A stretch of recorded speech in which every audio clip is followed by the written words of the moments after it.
Hello there. IPM at NALSAR application forms are open. Confused whether to apply or not? You are at the right place. In this video, I will take you through all the important details about the integrated programming management at NALSAR. The IPM is offered by Department of Management Studies under NALSAR University from the year 2020.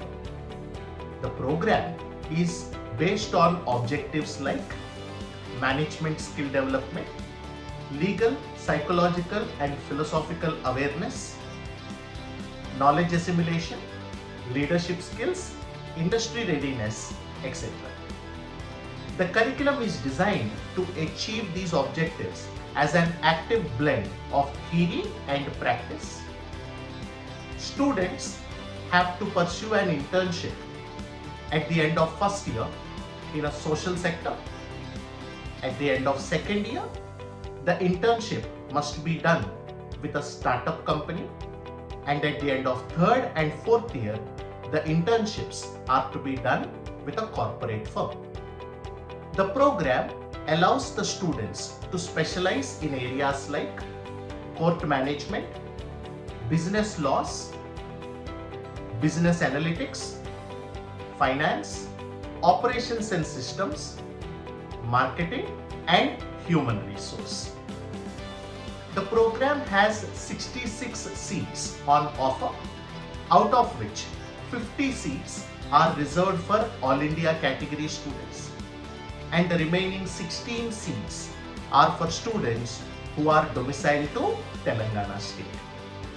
Over and above these 66 seats, there are 13 seats which are allotted for foreign nationals.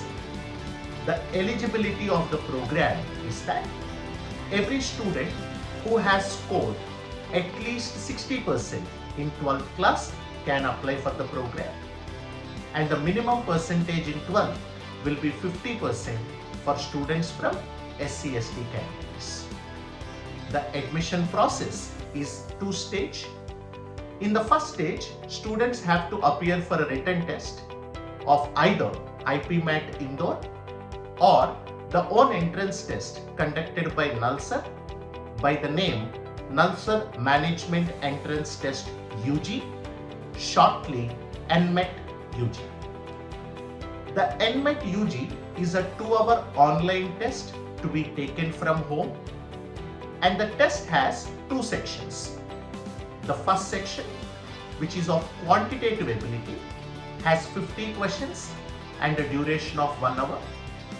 The second section is verbal ability and logical reasoning, 50 questions and 1 hour. Based on the written test scores, students will be shortlisted for the personal interview, and the final admission is based on 75% weightage given to written test and 25% weightage given to personal interview. The fee for the first 3 years of the program is around 4.5 lakhs per annum, which includes the tuition fee as well as boarding and lodging expenses. Now the fee for the 4th and 5th year program will be according to the MBA fees of those particular years. So I hope this information will help you to take a decision whether to apply or not. All the best, and see you in my next video.